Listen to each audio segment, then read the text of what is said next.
how to put it, interpreted. And this is in the past, in the distant past, before our time. I'd also like to add, and this is important, that if we table an issue on consensus, this is based on practice and what actually takes place for all conventions. Attempt consensus, and if consensus is not possible, then you move to a vote. And this, I believe, is reflected only in two convention texts, in two assembly texts. And since you've asked us to harmonize, and harmonize is the right term, is to harmonize with existing practice in our conventions and in all of our UNESCO instruments, generally speaking. So, if you'll allow me, and I do not see any further requests for the floor, I would now like to move to the other conventions. We have one secretary to represent all of them, Krista Pickett, who's the secretary of the 2001 convention and the 1954 convention. And we have two different assemblies, as you know, the 54 convention and the first protocol, and the 1999 second protocol. So, Krista, you have the floor. Thank you very much.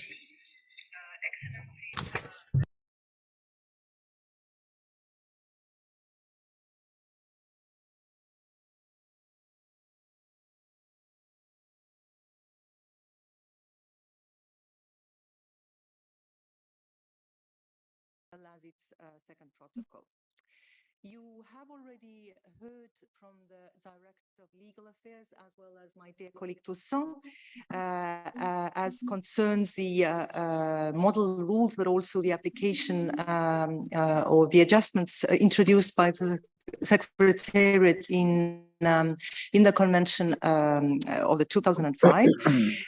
Similarly, these model rules were also a basis for our proposed revisions to the rules of procedure of the 2001 convention, the 1954 Hague Convention, and its second protocol.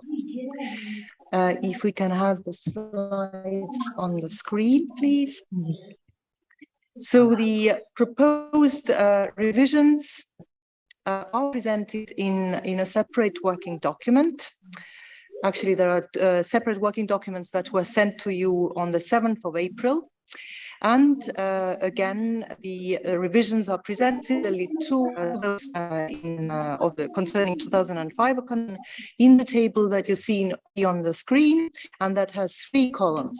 The left column is presenting the current rules of procedure. The middle column shows the proposed revisions to the rules of procedure that are based on the model rules, underlying the new wording, and striking through what has been deleted from the current rules of procedure. And the right column explains the different proposals. These explanatory notes are based on the commentary to the model rules that were contained in document 41C55. So if you allow me, I would also quickly walk you through these working documents so that I can flag the major revisions proposed in these texts. As ADG and legal advisor have explained, the model rules consider the specificities of each convention and the differences of the various assemblies. And so, during my presentation, I will underline these specificities to give you a clearer understanding of what the Secretariat is proposing. Before starting with Chapter 1 of the rules, I would like to mention one general point. While the model rules of procedure use the term parties, the Secretariat proposes to keep the terms found in the text of the different conventions, which are high contracting parties for the 1954 convention, parties for its second protocol, and state parties for the 2001 convention. Starting now with Chapter 1. The proposed first chapter is a new addition to the rules of procedure of the assemblies of the 1954 convention and its second protocol. Its purpose is to recall the functions of the assemblies as listed in the text of each convention. Moving on to Chapter 2. Here I wish to draw your attention to the current rule 1.2 for the 2001 convention, encouraging states parties to include specialists in underwater cultural heritage in their delegations. While this rule is not provided in the model rules, it was thought best to keep it, given the specificities of the 2001 convention, and my ADG already explained to you the reasons for that.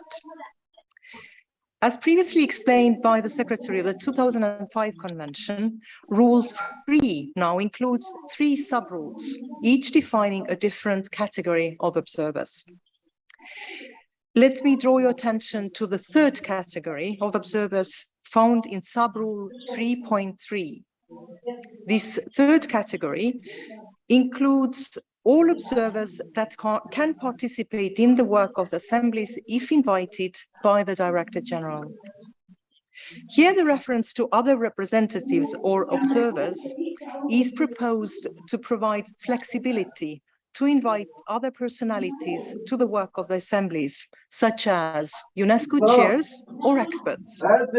And this is aligned with the current practice followed in the 3 assemblies.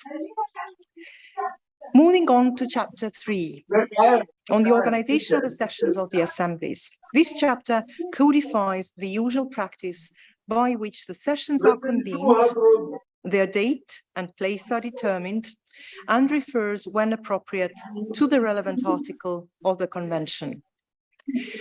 In this regard, I wish to draw your attention to the rules of the meeting of high contracting parties of the 1954 Hague Convention.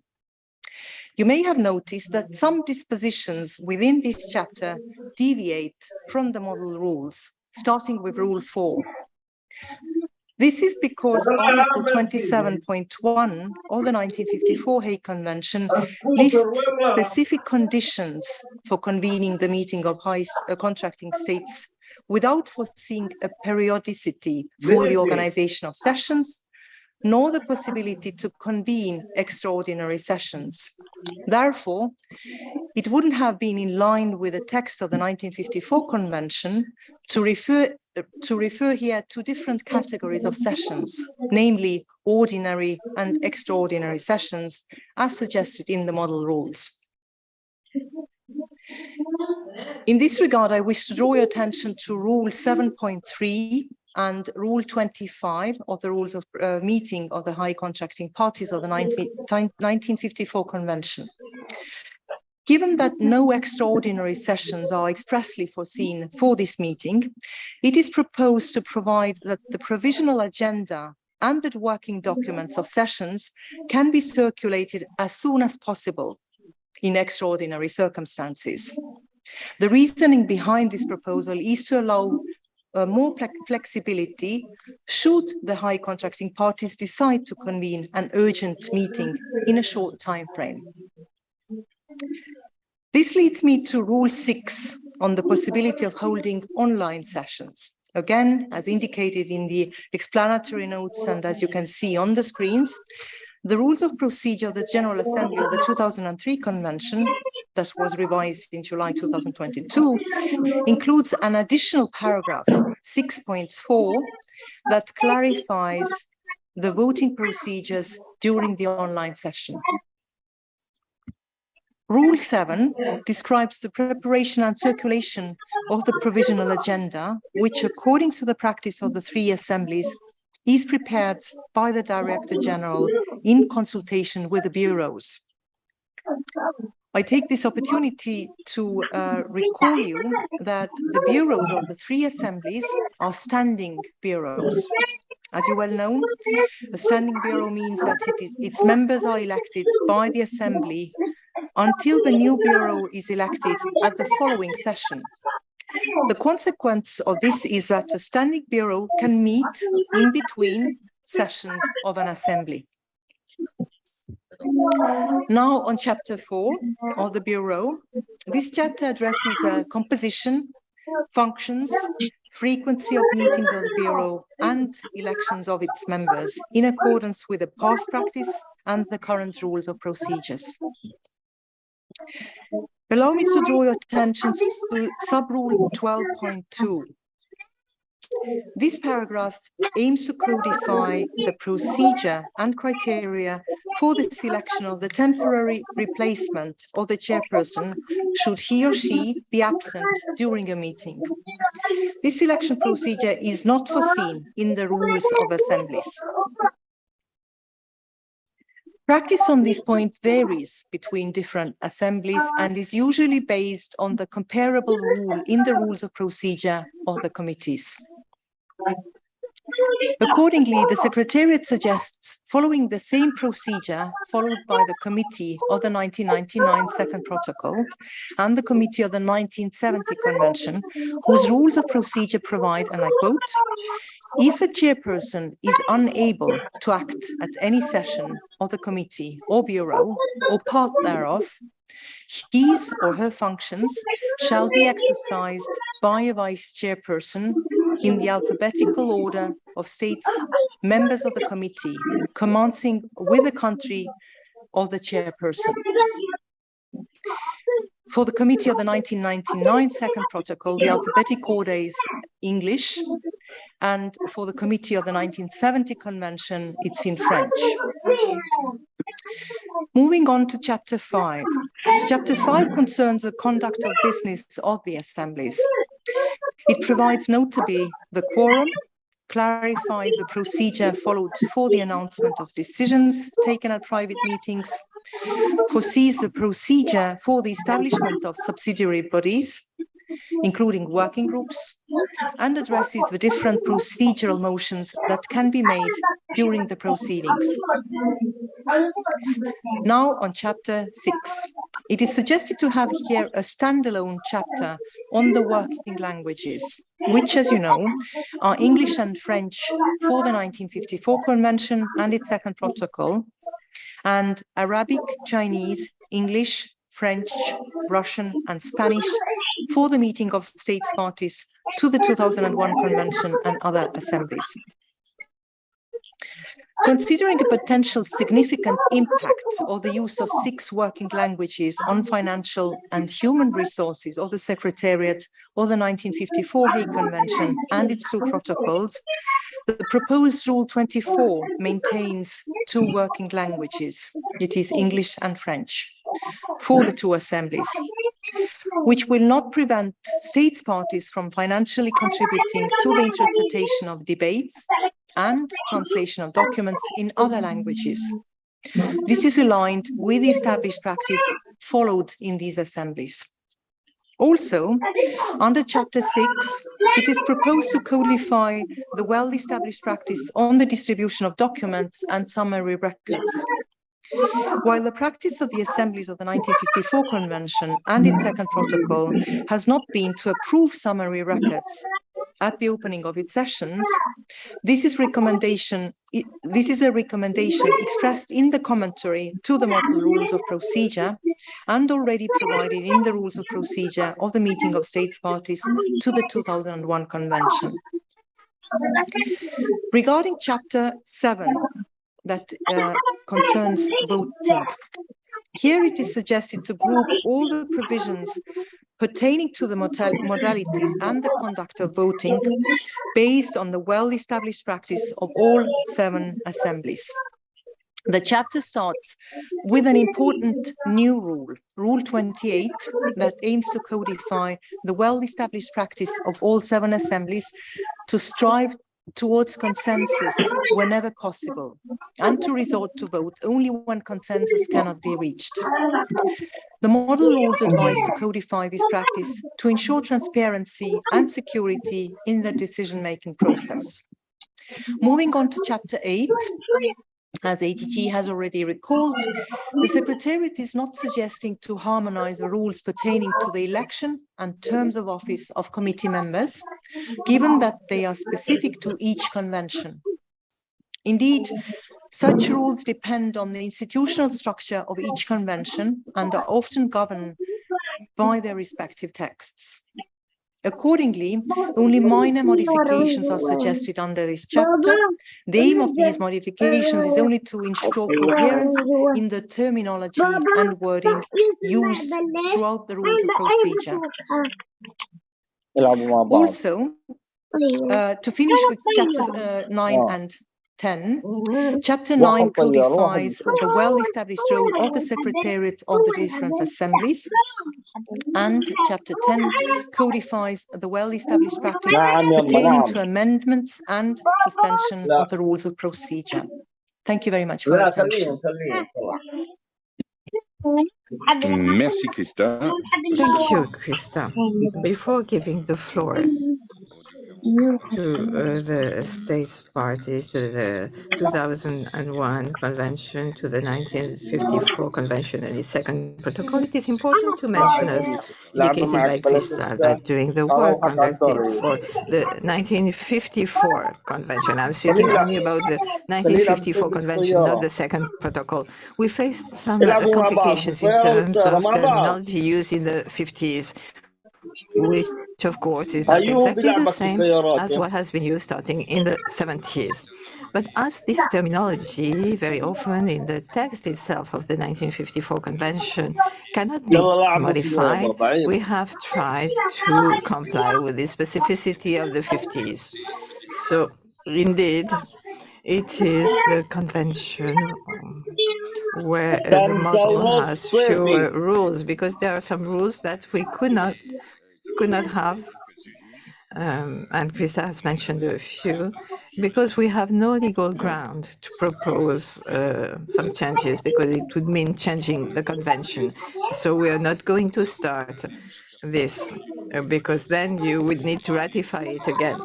And the idea here is to try to get these conventions to be alive and not getting you to go through all of the necessary process to ratify a new convention. So this is what I wanted to mention. And of course, the 2001 convention has also some specificities that we have tried to comply with that really are in agreement. Something important here, and the legal advisor might tell me not to say so, but I'm going to say it in any case. Some texts were not well drafted, I'm sorry to say. We have some texts where the copy and paste was poorly done on the basis of other conventions. And unfortunately, we cannot change this.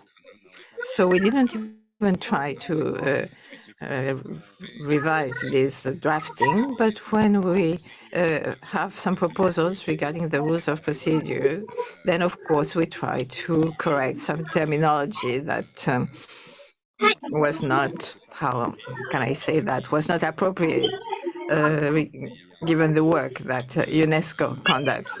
This is all I wanted to say. Thank you very much, Christa. It is not easy to manage 3 conventions. So we do recognize that it was a lot of work, and I have to say that this work started with the previous secretary, Lazare Londou. It is important also to... You wanted to put without the approval of the chairperson, just remove it if you compare with the Rules of Procedure General Conference. So, but in the Rules of Procedure General Conference, also it specifically mentioned with the approval of the chairperson.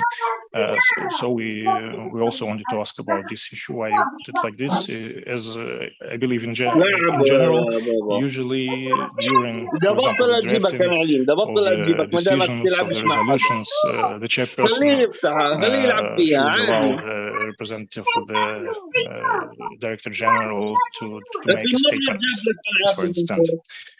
Well, I think it's basically all I wanted to mention. Maybe there will be also some technical amendments, and we're still waiting for the answer of from the capital. That's why we would support the proposition of Panama to give us some time to study it thoroughly and to present possible amendments to these amendments later on. But still, thank you very much.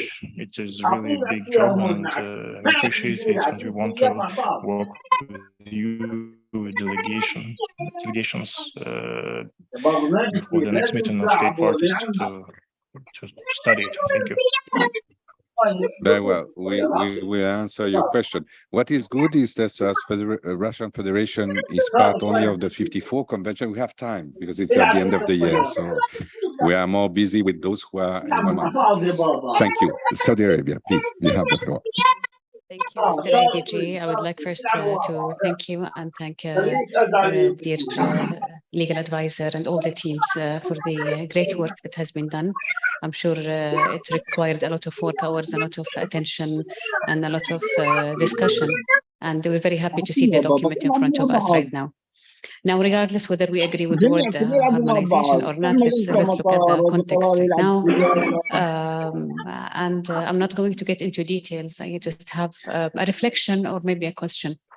Now, what is the next step? What is our timeline? And I know that I saw in the agenda of the meeting today that we're going to discuss the way forward. But then I have a lot of question marks that are raising in my head. I mean, what is the process of collecting the feedback?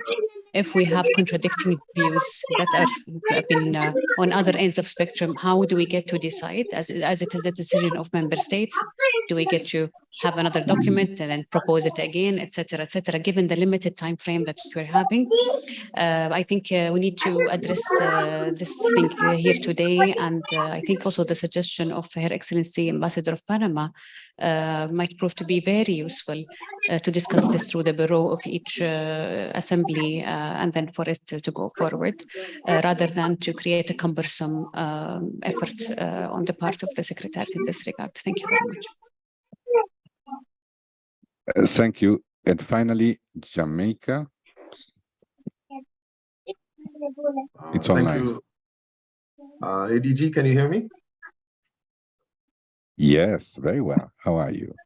Thank you, ADG.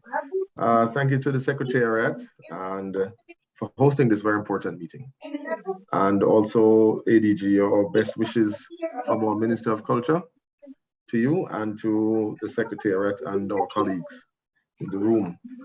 ADG Jamaica would like to support the recommendation from our distinguished ambassador from Panama regarding the mechanism to submit, or the recommendation that state parties submit the amendments by a specific date.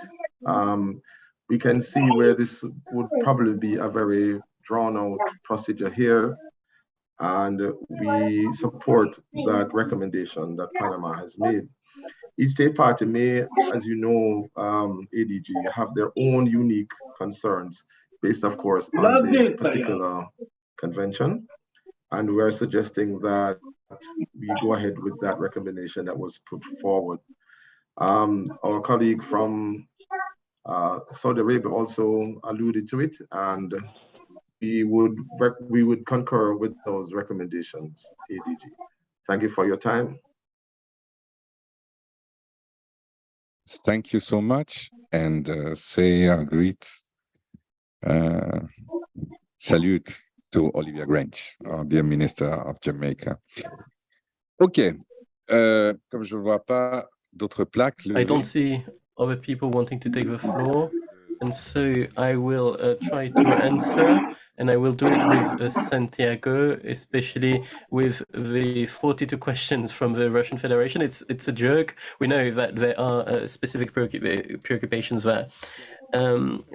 On the proposal made by Panama, and Santiago will have to add to this answer, I think that the Bureau doesn't have the possibility to do what you asked of it, and Santiago can maybe correct me. I believe in most of the convention, the Bureau cannot vote on decide on something, but there is another proposal that I would like to make. I've heard at the beginning of your interventions in what France and Turkey said, that it would be a good thing to see what are the results of the discussions for the 2003 convention. And it's not something that is in the documents that you will receive for the other assemblies. It's something that we can do. A member state party to the convention can ask to us to send an amended document with a fourth column where you would have the modifications that were agreed on for the 2003 convention, but we need a state party to ask us to do that. We cannot change a document because we want it or because we discussed it. This is a possibility. State party or different state parties ask us to do it, and we can immediately do it if you ask us to do it. Especially because the first document for the 2005 convention has to be published on the 9th of May. And for yours, when would it be? It would be very soon. So it's something we can do immediately if this is something that the state parties ask of us.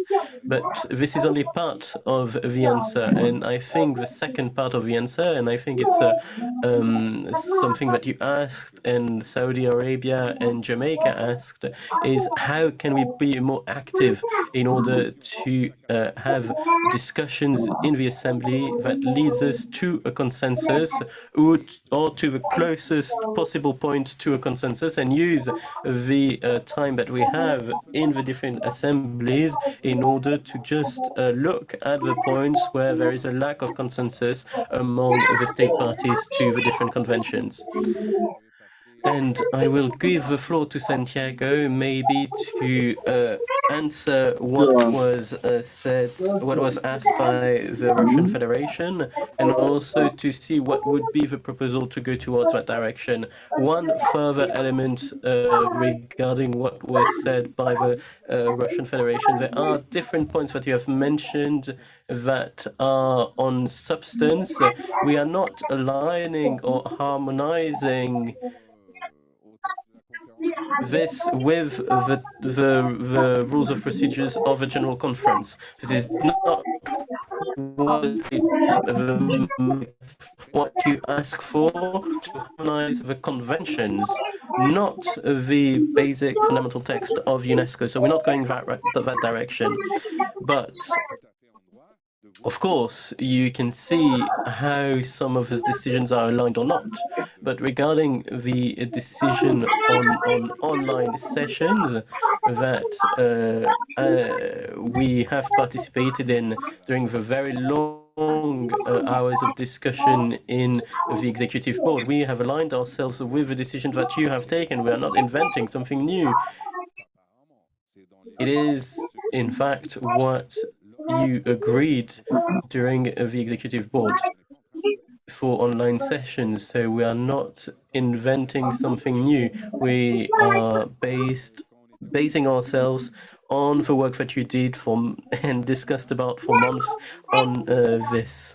So this is what we are proposing there. Regarding the other concepts, I would like Santiago to give some comments, and then we'll move to the question from the Ambassador of Panama and see how we can pursue this work in a more effective manner.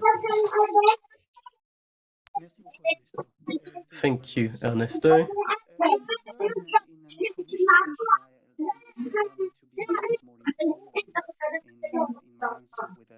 First and multilateral negotiations, and that is the fact that in the 1970s, conventions did not have assemblies and committees and these kinds of stuff. They didn't have these institutional bodies that accompanied a convention.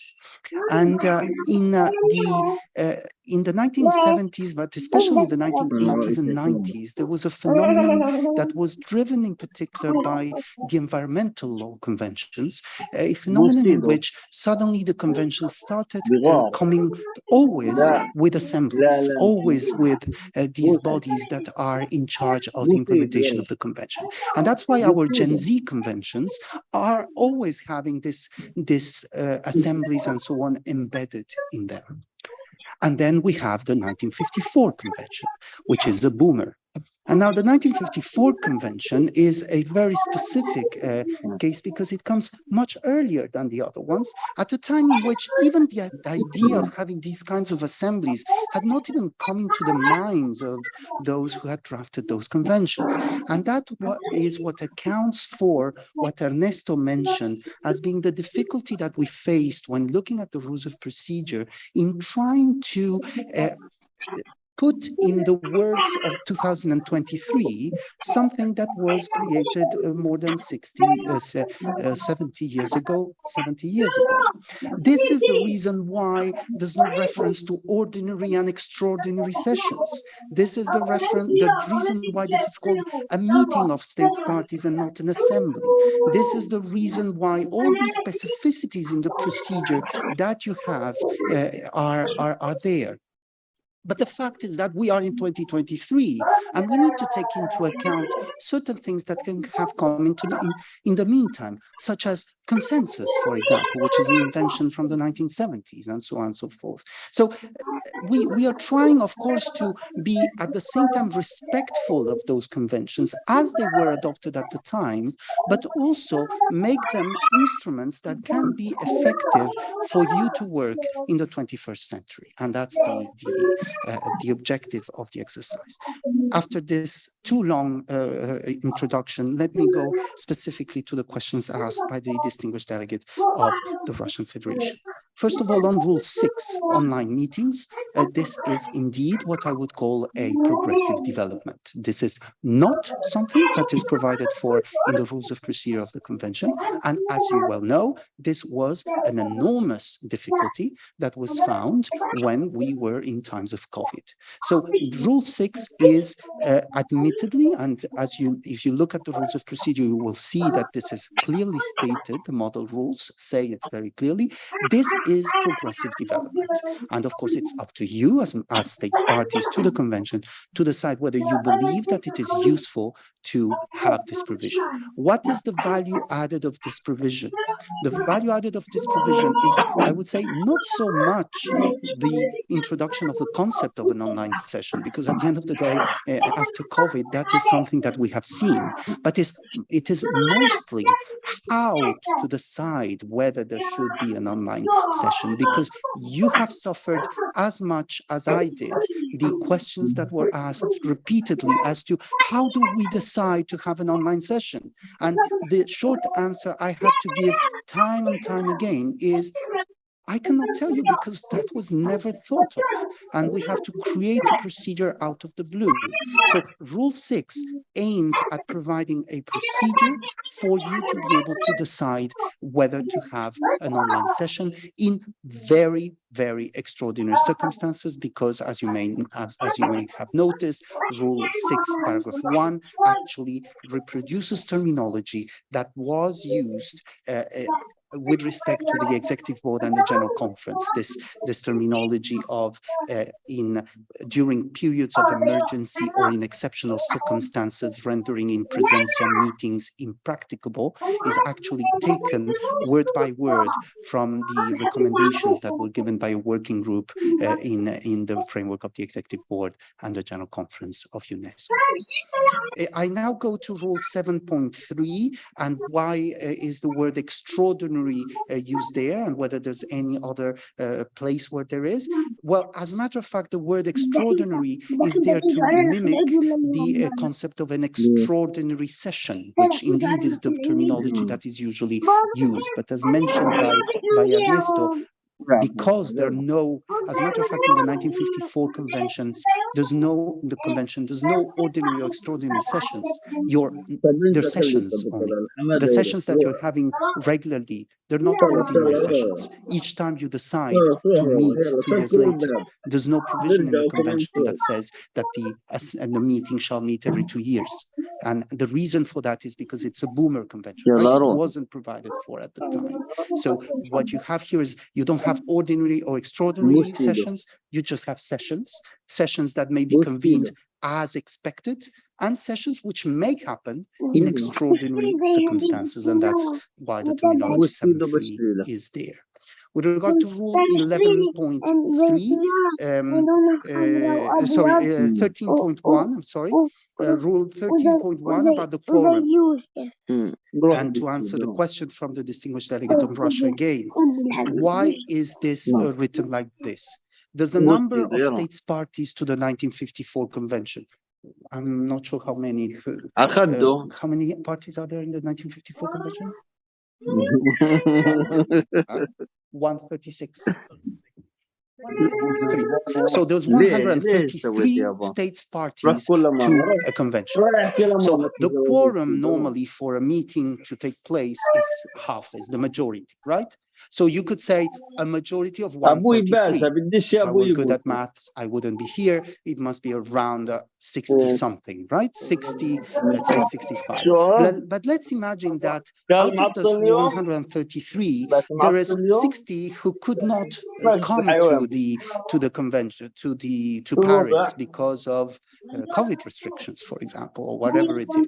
So we end up with 60 states, parties that are represented at the meeting.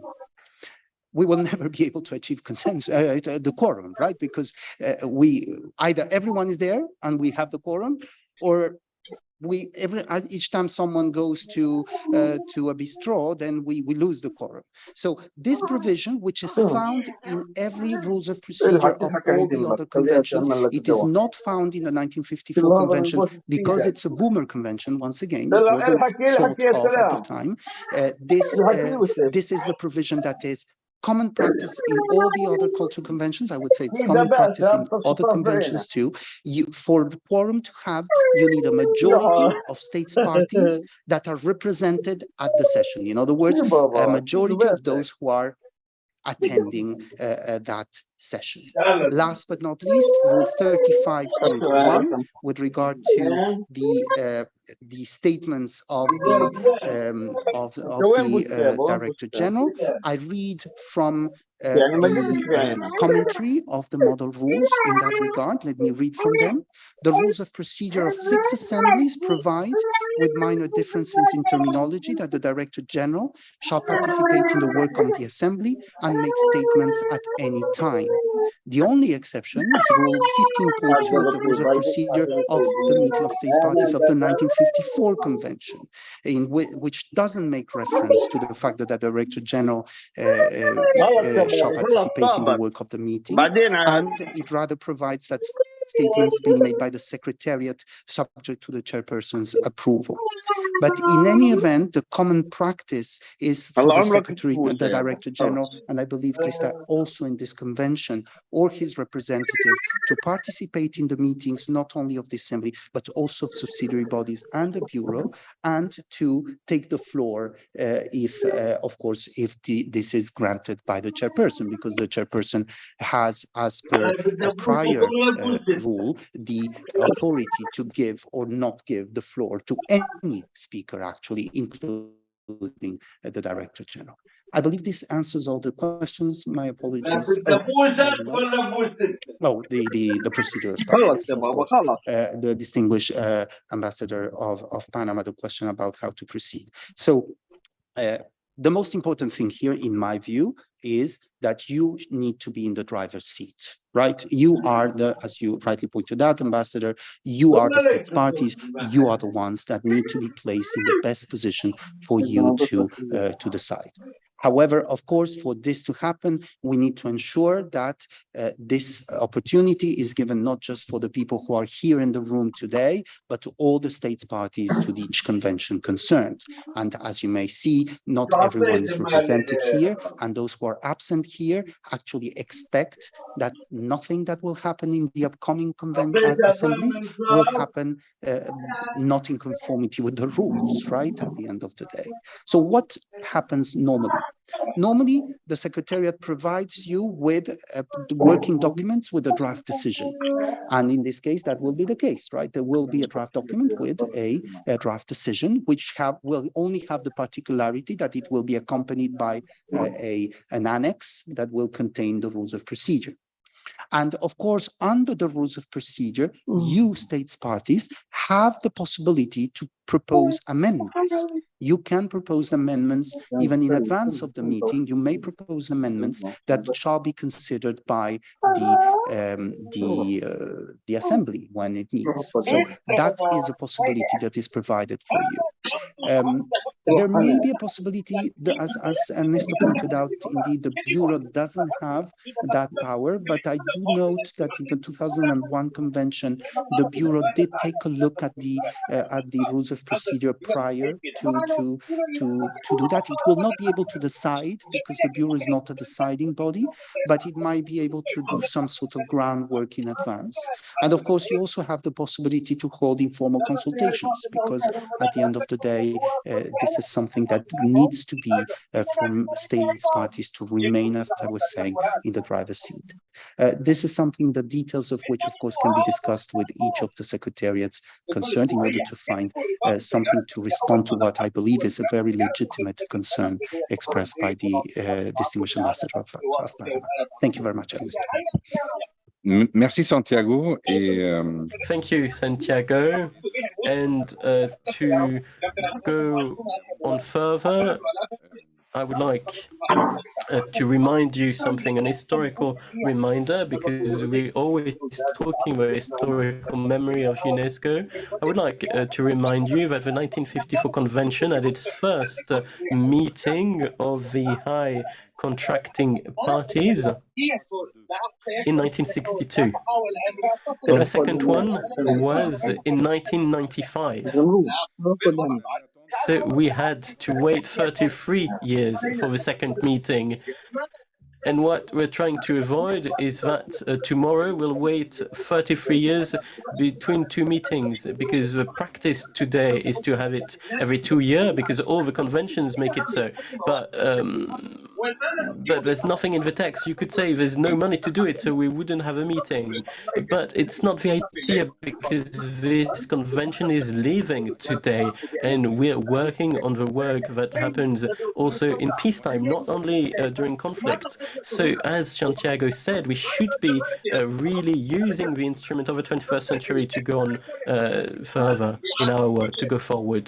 So, if the convention didn't dispose this periodicity is something that has been agreed on, and we shouldn't go backwards saying that it's not in the text, so we shouldn't do it. We should really see how the text, on the basis of the work that has been done in these years by all the state members, and through the experience of the other conventions that are recognized as being very efficient, can bring something to this exercise.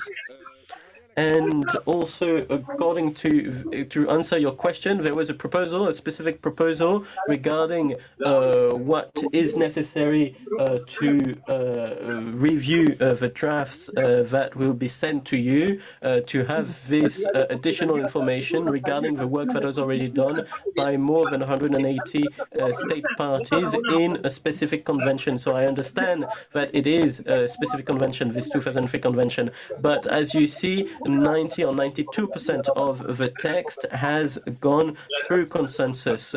So the problem was the 7 points, and I think that the experience of a discussion that we've had, for example, on online meetings and discussions on the 3.4, for example, can help to go forward. So how do we, I mean, for the 54 convention, we have until December. We have time. For the other conventions, we don't have time, unfortunately. 70 is now, 2005 is very soon. So how do we ensure that we have a process to follow the idea that you have tabled, that is, that states parties will drive the process, but without going against any of the rules that exist today, because some of these rules give powers to the Assembly in terms of decision-making. The proposal that we have heard from the ambassador of Panama, if I understand correctly, and I want to repeat because I want to make sure that I have understood correctly, would be to receive from states parties to each convention the comments and remarks on the basis of the model rules of procedure, with this proposal of a fourth column to as a reminder of what was discussed under the 2003 convention, and then we can collect the various remarks, comments, modifications and amendments presented by states parties. And then, no, I seem not to have understood correctly. I'll give the floor back to Panama to explain. You have the floor.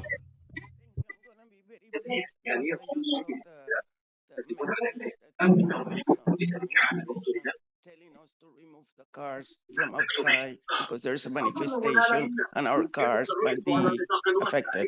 5 o'clock, we had to get the cars out. That's the mail that is in my. You have no car. It's 5:10. Well, I don't know what's going on. So I'm going to be very brief.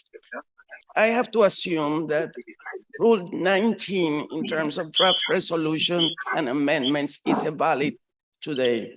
Based on that, 19.1 says draft resolutions and amendments may be proposed by state parties referred to in Rule 1 and shall be transmitted in writing to the Secretariat of the meeting, which shall circulate copies to all participants. Okay, I'm not a lawyer, but based on that, what I suggested and I see fit, one is to, through a note from the Secretariat, remind member states that if they have amendments to those draft proposals, should be submit them, the amendments, not comments, not regulations, nothing, to the Secretariat of each convention. Second, it shouldn't be a fourth column because already the 3 columns are very difficult to look at them.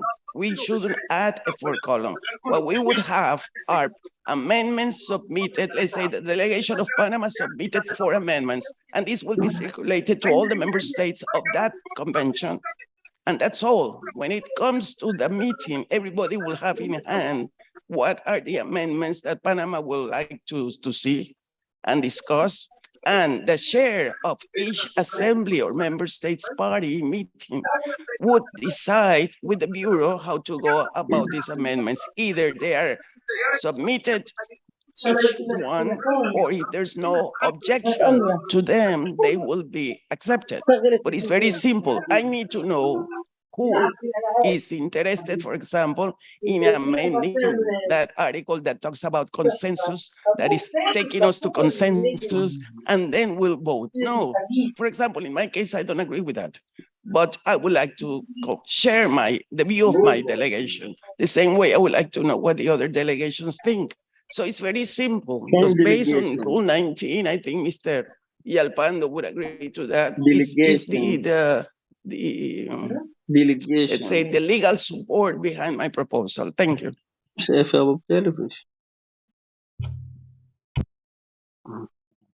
To be had Google delegation.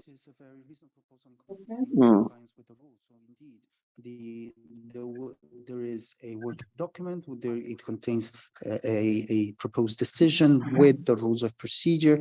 If I understand correctly, what you're proposing is that if any state party wishes to make an amendment to the proposal, they communicate that to the Secretariat. The Secretariat distributes them to all states parties, and they will be considered in the way amendments are usually considered at the Assembly, which is, as you may remember, that the amendments are considered first, and that is the way. And if needed, they are voted, but I don't think there will be any problem in finding consensus. Absolutely. And for this, what you so what you're requesting is to give time to circulate these amendments, or the Secretary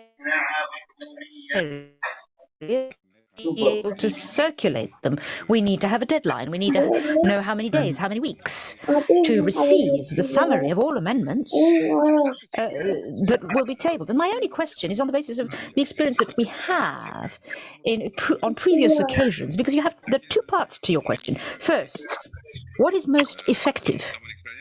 According to my own experience, and I may be wrong, in some of our conventions, in some of our text revisions, when you have 15 different amendments, it takes 3 hours. And naturally, of course, we will do as you please. But how can we move forward to ensure that these amendments are regrouped? If we have 100 different amendments, we need to regroup them on the basis of what is being requested. And this is an editorial exercise, unless you want a full list with the exact text proposed by every delegation. I don't know whether that is the most effective use of time in discussions. If the Bureau has the ability, as we have done in the past for other conventions, to work before the meeting, then we can move faster towards a consensus. And this is something we can discuss with the chairpersons of each convention to move forward. As we did it on 2001 for another decision that we took recently with the chair on working languages, if you will remember. So we can do that if everybody agrees. And to avoid that fourth column, you have all seen that in some conventions, the third column does make mention of what was done under 2003. And there are only 7 items. And maybe we can just put that there so that you have it in mind during the discussion. Unless you're not interested, you don't want to have that, and then we can leave it out. But it already exists in 3 cases. Czechia, China.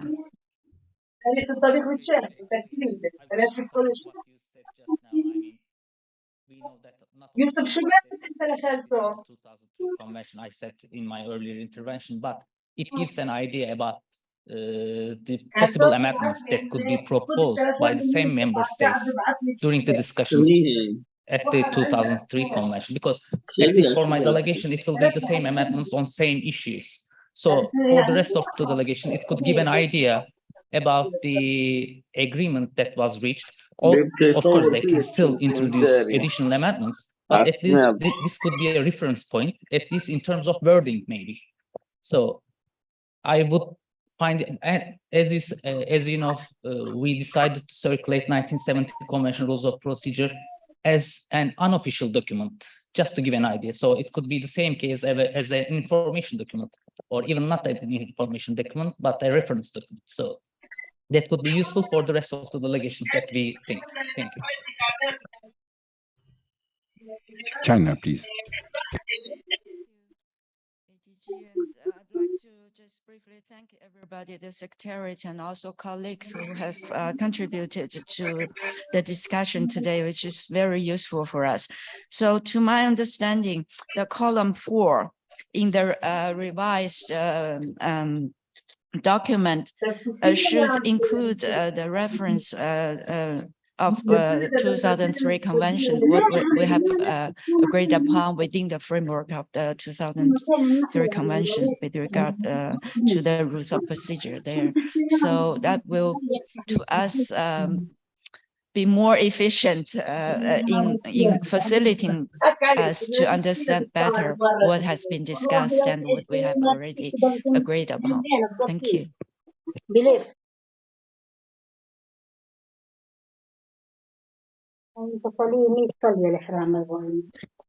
Santiago will answer you.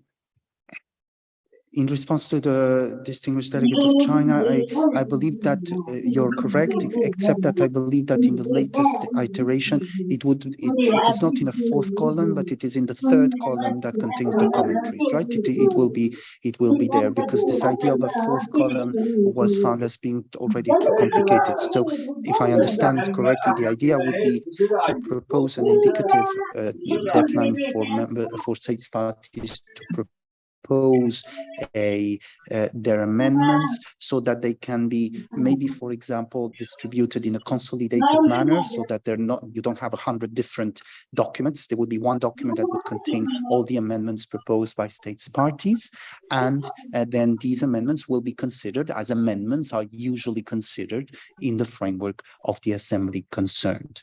There is one item I should point out that, of course, that deadline for the submission can only be indicative because the rules of procedure provide that amendments do not impose a deadline. They say that no draft resolution or amendment shall be discussed or put to a vote unless it has been circulated reasonably in advance, right? There's no specific deadline, but the idea of setting a deadline indicative to have this so that a document can be provided and that will consolidate all the amendments, then this will be a working document that will be considered at the assembly, and it will be considered the way amendments are usually considered.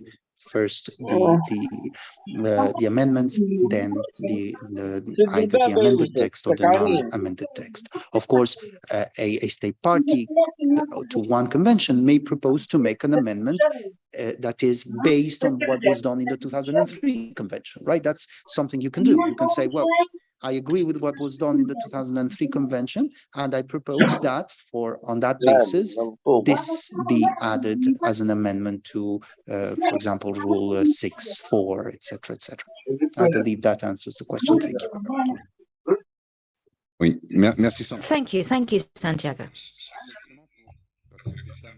Now, Krista has reminded me that during the information meeting for the 1970 convention, we didn't invent the fourth column. It was requested by states parties present in this room for the 1970 convention. So the only problem that we have in terms of harmonizing the way in which we're going to work is that this 1970 requested something different.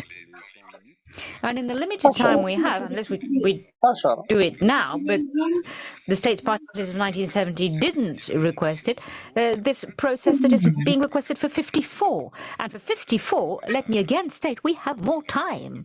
It's not the case for 2005 or 2001. But we do have a deadline. We can do that. But it's a problem for you because you will have less time to respond. The document, of course, must be circulated, preferably not 3 days prior to the meeting, but at least a week or 10 days prior to the meeting. We know, and this is going to be right in the middle of the executive board in May. So we know that that's going to be problematic. So tomorrow we can suggest dates, if you would agree. And we could then take it up with various bureaus. Some conventions don't have a bureau. And that's part of the problem. We're not harmonized. Some yes, some no. Well, you see, there are problems. This is why we need to harmonize. Now, we'll try to find the best possible method in the shortest time frame to transmit to you what has just been discussed, to move forward on the basis of what was discussed here in this room with all states parties present in the room, and to inform all those states parties that were not able to participate in the meeting of today so that they have exactly the same information and everybody is on the same page for what we want for our conventions. Now, if there are no further questions, I would like to thank you. I know there are no cars anymore. But thank you very much for your meeting. Thank you for turning up on a Thursday afternoon. Thank you for your patience. Thank you, Santiago, and your team and the secretariats of the various conventions. Thank you.